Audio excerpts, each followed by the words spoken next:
स्वागत है दोस्तों आप सभी का हमारे इस YouTube channel Asim prime news में। मैं हूं आपका आसिम और लेकर आया हूं देश दुनिया की ताज़ा तरीन और भरोसेमंद खबरें लेकर। लेकिन आपने अभी तक हमारे इस YouTube चैनल को सब्सक्राइब नहीं किए हैं तो सब्सक्राइब जरूर कर ले ताकि देश दुनिया की खबरें सबसे पहले आप तक पहुंच सके। तो आइए शुरुआत करते हैं। ईरान, इजराइल और अमेरिका जैसे देशों से निकलकर आई है बड़ी अपडेट और हमारे सहयोगी जुड़ चुके हैं अशोक कुमार पांडे और स्वागत करते हैं अशोक कुमार जी का आज की सबसे बड़ी खबर देने के लिए है। देखिए ये पूरी रिपोर्ट। शुरुआत कीजिए अशोक कुमार जी। ऐसे किसी नाटो में नहीं जाने वाला। एक तो ये इस्लामिक नाटो कहा जा रहा है, चाइना को इस्लामिक कंट्री है नहीं तो वो इस्लामिक नाटो में नहीं जा रहा। लेकिन हम जानते हैं कि पाकिस्तान के जो हथियार हैं उनमें से ज्यादातर जो टेक्निक और हथियार हैं वो चाइना से आए हैं। चाइना के साथ पाकिस्तान का जो रिश्ता है उसे हम अच्छी तरह से जानते हैं। आप कह सकते हैं कि पाकिस्तान ऐसे तो एक खुद मुख्तार मुल्क है, लेकिन कुछ मामलों में वो चाइना के बिना दो कदम भी नहीं चल सकता। इस बात को हम अच्छी तरह से जानते हैं। जब ऑपरेशन सिंदूर भी हुआ था तो उस समय भारत के जो डीजीएमओ थे लेफ्टिनेंट जनरल राजीव घई, उनका एक बयान था कि ये फैक्ट है कि पाकिस्तान का 80% मिलिट्री इक्विपमेंट चाइना से आता है। ये फैक्ट है कि चाहे वो तुर्की हो, पाकिस्तान हो या चीन हो, हम समझते हैं कि एक ही बॉर्डर पर तीन दुश्मनों से लड़ रहे हैं। इसका मानी क्या था? इसका मानी ये था कि भले ऑपरेशन सिंदूर के दौरान हिंदुस्तान और पाकिस्तान के बीच जंग हो रही थी, लेकिन चाइना और तुर्की अपना रोल तब भी निभा रहे थे। तुर्की लगातार सस्ते ड्रोन सप्लाई कर रहा था और चाइना न केवल इंटेलिजेंस सप्लाई कर रहा था बल्कि जिन हथियारों के सहारे, जिन जहाजों के सहारे पाकिस्तान लड़ रहा था वो भी चाइना के ही सप्लाई किए हुए थे। इसलिए ये सवाल उठना लाजिम है कि ये जो 60 घंटे तक जहाज आते जाते रहे हैं ये पाकिस्तान से क्या ले जा रहे थे या फिर पाकिस्तान को क्या पहुंचा रहे थे? क्या आसिम मुनीर को पाकिस्तान के अंदर किसी विद्रोह की उम्मीद है, किसी रिबेल की उम्मीद है जिसको दबाने के लिए वो नए हथियार मंगवा रहे थे, नई टेक्निक मंगवा रहे थे, या आसिम मुनीर भारत के साथ कोई जंग छेड़ने के मूड में हैं जिसके चलते नए हथियार, नए ड्रोन्स वगैरह मंगवाए गए? अब देखिए, ट्रांसपोर्ट जहाज था और आर्मी का जहाज था तुर्की से जो आया, तो ट्रांसपोर्ट जहाज अब तुर्की से कबाब पहुंचाने तो नहीं आया होगा, तुर्की से टर्किश टी पहुंचाने तो नहीं आया होगा। तुर्की से अगर आर्मी का ट्रांसपोर्ट जहाज आया है तो जाहिर तौर पर आर्मी के ही इक्विपमेंट लेकर आया होगा, हथियार लेकर आया होगा। तो कई सारे सवाल एक साथ उठते हैं। क्या ये तैयारी ईरान वार जो दोबारा शुरू होने की उम्मीद लग रही है, स्ट्रेट ऑफ होर्मुज जिस तरह से बंद पड़ा हुआ है अमेरिका और ईरान के बीच में, कभी भी, और खास तौर पर वीकेंड आ रहा है, आज सैटरडे है, कल संडे हो जाएगा, वीकेंड्स पे आप देखते हैं अमेरिका अपने हमले अक्सर शुरू करता है।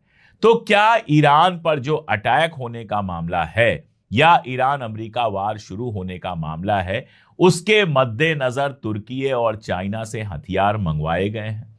क्या इस जंग में पाकिस्तान उतरने वाला है? अगर पाकिस्तान उतरेगा तो वो ईरान की तरफ से उतरने वाला है या ईरान के मुखालिफ उतरने वाला है?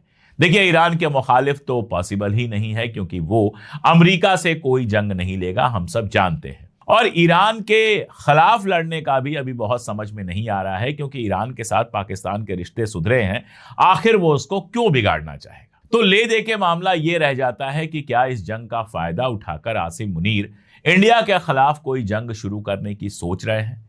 जाहिर तौर पर जब फ्लाइट रडार का सारा मामला है और न्यूज 18 पर मनोज गुप्ता का एक आर्टिकल छपा है, उनकी एक रिपोर्ट छपी है जिसमें वो कहते हैं कि पाकिस्तानी एयर स्पेस में जो तुर्की और चाइना के जहाज घूम रहे थे ये हैवी मिलिट्री ट्रांसपोर्ट एयरक्राफ्ट थे।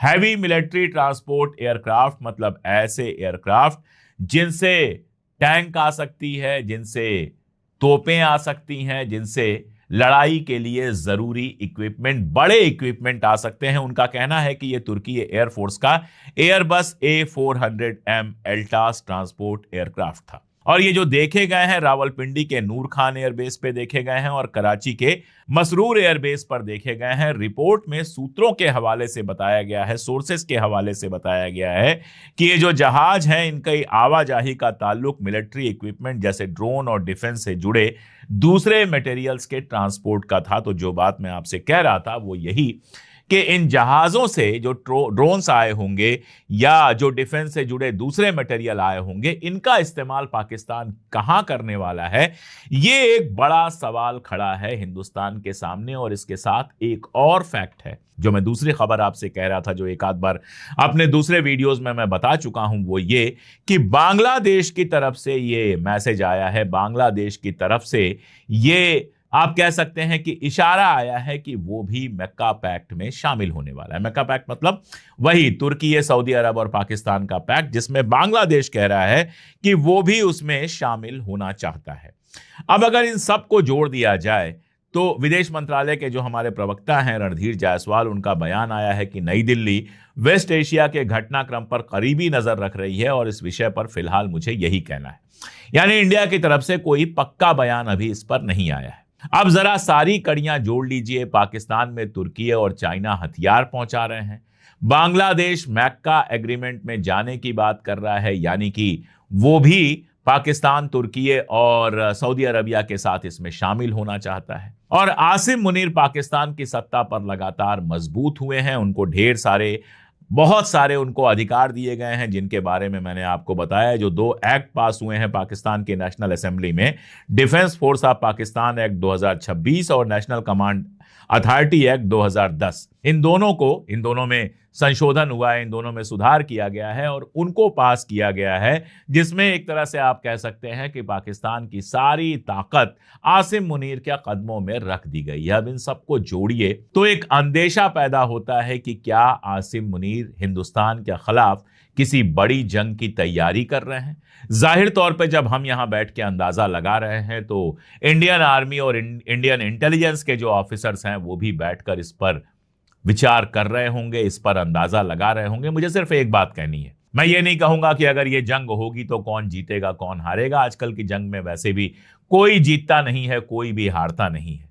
लेकिन अगर ये जंग होती है और अगर इस तरह की जंग में आसिम मुनीर जाते हैं तो ये मैं जरूर कह सकता हूं कि वो एक बड़ी गलती करेंगे। उनको ये लगता है कि दुनिया में तमाम जंगें चल रही हैं, एक जंग हम और शुरू कर देंगे और जीत जाएंगे, तो फिर जब तक जिंदा रहेंगे पाकिस्तान में इसी जीत के भरोसे हम गद्दी पर बैठे रहेंगे। ये आम सोच होती है, जो आर्मी से जाते हैं इस तरह के लोग, उनकी आम सोच होती है। और इसी तरह की सोच लेकर नरेंद्र मोदी ने भी ऑपरेशन सिंदूर जो शुरू किया था, जिसमें उनको लगा था कि अगर इसमें कोई फैसला कुन जीत मिल जाती है तो अगले चुनाव के लिए मुद्दा मिल जाएगा। ये नेताओं को, आर्मी के लोगों को ये बड़ा अच्छा लगता है। लेकिन जंग कोई बच्चों का खेल नहीं है, हिंदुस्तान भी कोई बच्चों का देश नहीं है। हिंदुस्तान की अपनी मिलिट्री कैपेबिलिटीज हैं और ये सारी चीजें देखकर हिंदुस्तान भी तैयारी कर ही रहा होगा, किया ही होगा। और अगर ये जंग होती है तो हिंदुस्तान और पाकिस्तान दोनों की आवाम के लिए बेहद खतरनाक होगा। दोनों, आप जानते हैं कि दोनों एटॉमिक पावर हैं, तो बहुत लंबी जंग तो चल नहीं पाएगी। जहां ही जंग शुरू होगी ट्रंप के फोन कॉल्स आने शुरू होंगे और जंग रुकेगी। लेकिन जितने दिन चलेगी दोनों को नुकसान पहुंचाएगी। आप देखिए ना, पाकिस्तान में ट्रांसपोर्ट से हथियार और बाकी सब आ रहे हैं, लेकिन वहां के अवाम का क्या हाल है ये देखा जा सकता है। वहां की गरीबी, बेरोजगारी का क्या हाल है वो देखा जा सकता है। और ठीक वैसे ही हमारे हिंदुस्तान में बातें बहुत बड़ी बड़ी होती हैं, लेकिन हमारी आवाम की गरीबी और बेरोजगारी के किस्से कहीं भी पढ़े जा सकते हैं। और क्या कहूं मैं, दिलचस्प कहना भी अजीब लगेगा, दर्दनाक ही है कि आवाम की चिंता करने की जगह ये लोग जो हमारे लीडरान हैं वो जंग की चिंता ज्यादा करते हैं, क्योंकि जंग बहुत सारे लोगों के जेब भरती है और बहुत सारे लोगों की कुर्सी पक्की कर देती है। तो ये कहना गलत होगा कि जंग होने ही वाली है या ऐसे कोई आसार दिख रहे हैं, लेकिन जिस तरह से ये सारा कुछ हो रहा है उसमें ये एक खदशा बढ़ जाता है, ये एक अंदेशा बढ़ जाता है कि क्या आसिम मुनीर किसी मिलिट्री एडवेंचर की प्लानिंग कर रहे हैं हिंदुस्तान के खिलाफ। ये एक बड़ी चिंता का विषय है, इसीलिए मुझे लगा कि इस पर बात की जानी चाहिए। अब क्या होता है, कैसे होता है, वो तो आगे देखा जाएगा। आज के लिए इतना ही। बहुत